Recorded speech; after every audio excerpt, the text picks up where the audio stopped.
Hey everybody, I'm sure at some point in the last month or two you've seen an ad here on YouTube for MIDI packs. MIDI packs are awesome, right? It's like just around $100 and you could have all the MIDI packs you'd ever want. Well, in today's video, we're going to show you how you can use the features already included in Logic to essentially replace all of the need for MIDI packs. In fact, watch as I play this little part right here. Let's see.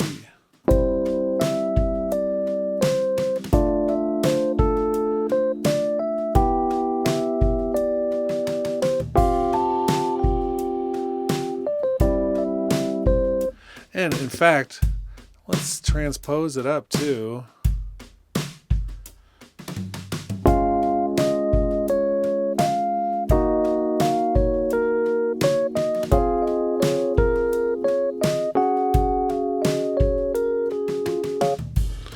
Okay, so I was playing two notes at any given time. One with my left hand, and then I was doing a little melody with my right hand, just with some of the white keys in the key of C.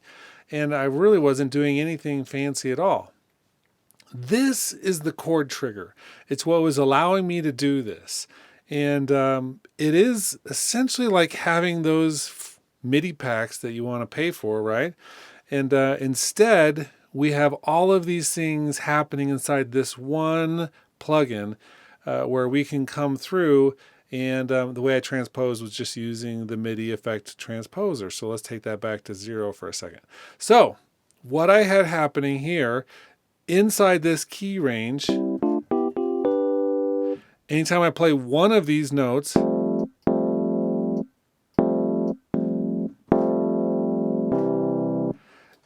it triggers an entire chord down below.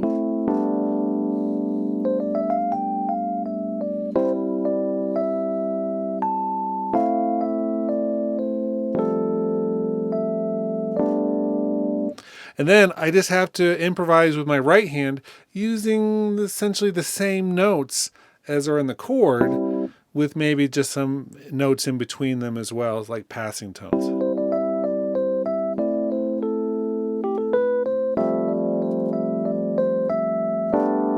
How do I know which of the trigger keys to push? I'm just pushing random ones right now. A well-designed chord trigger preset is going to put things in there which are all relatively connected.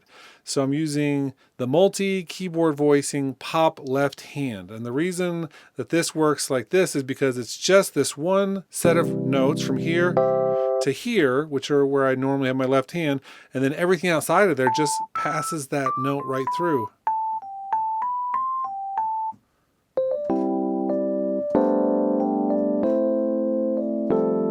And then I added the drum beat.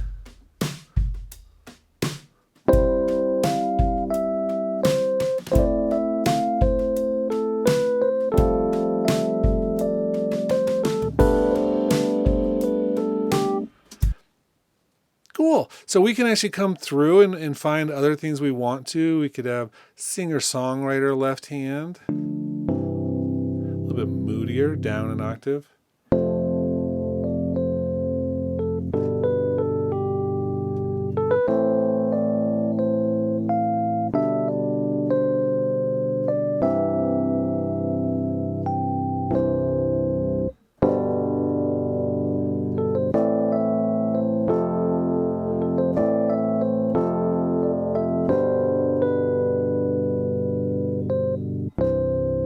Cool, I can write a whole song that way. If we want to transpose it to a different key.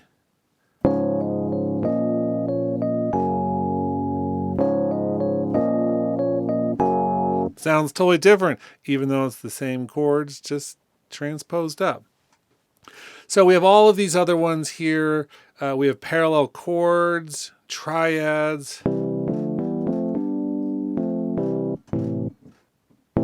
You'll see that none of the accidental notes here, none of the B flat, A flat, G flat, E flat, and D flat do anything,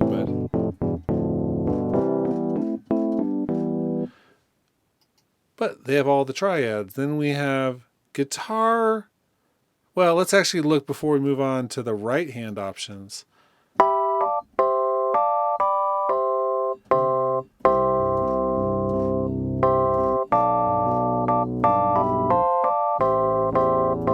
And so we have like comping chords in the right hand. Guitar voicings, if we want to actually do that instead of the piano, then let's actually do acoustic guitar first. So let's put this on here, Chord Trigger, and we'll come back into multi-guitar voicings.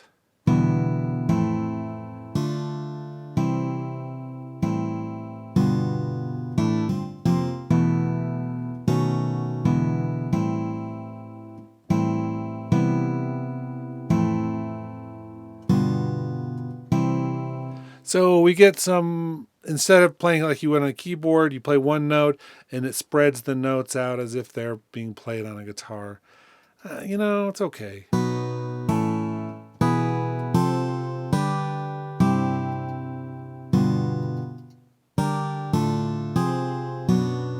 It's not my favorite, but it's okay. Let's go back to our keyboard. Okay, so the other things then we have, those were all the multis. Then we have the single and a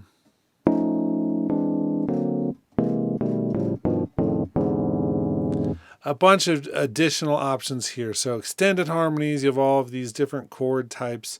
We have intervals, we have triads.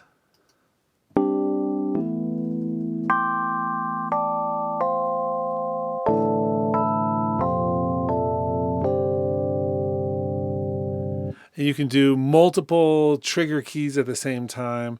And if we want to just do this down here, we could always...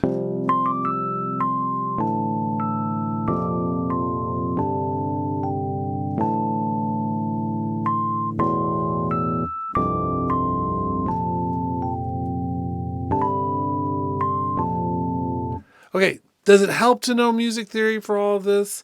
Sure. And I actually personally understand everything that all these chords are, what they are, how to build them, how to use them. But that's because when I was at the university and even in high school, I had multiple theory classes that took me all through various styles, genres. And so I think that foundation is super helpful. But this is just an example of a way to be able to maybe not know all of that and have access to it. Do I recommend using the chord trigger? No, not really. I recommend learning how to create music.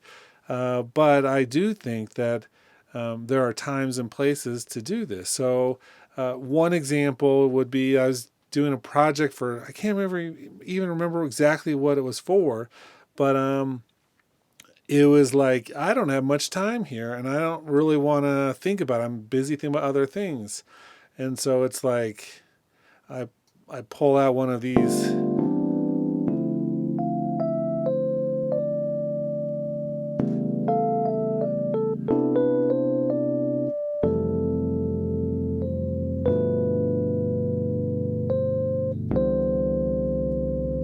And so I just did that instead of having to like creatively do something with when I don't have time to do it. So I think that there's a time and a place for all of this.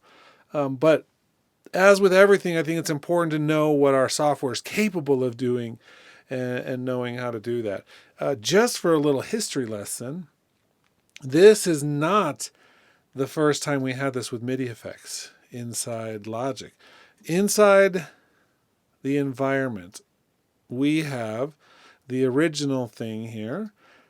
So I could come through and say new, and let's do Chord Memorizer. That's what it was originally called. And so I can just delete that lead into here, into there. And with a Chord Memorizer,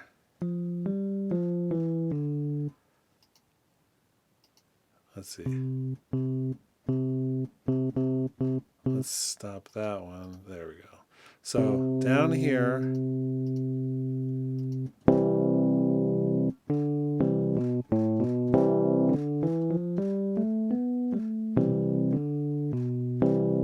so you could do the same thing in previous versions of Logic before we had MIDI effects.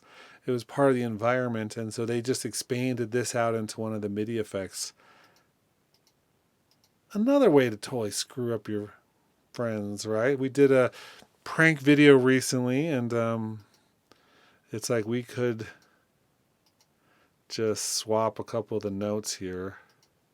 So now,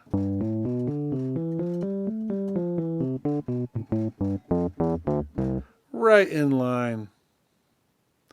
Let's delete that and delete that. And there you have it. So part of the original environment, and now a MIDI effect with the chord trigger. Very powerful, and sometimes useful and sometimes completely useless tool. Hope you enjoyed this look at this, and I hope you'll never, ever, ever fall for one of those ads that say, buy our MIDI packs. Don't do it. Don't fall for it. Okay, we'll make another video soon.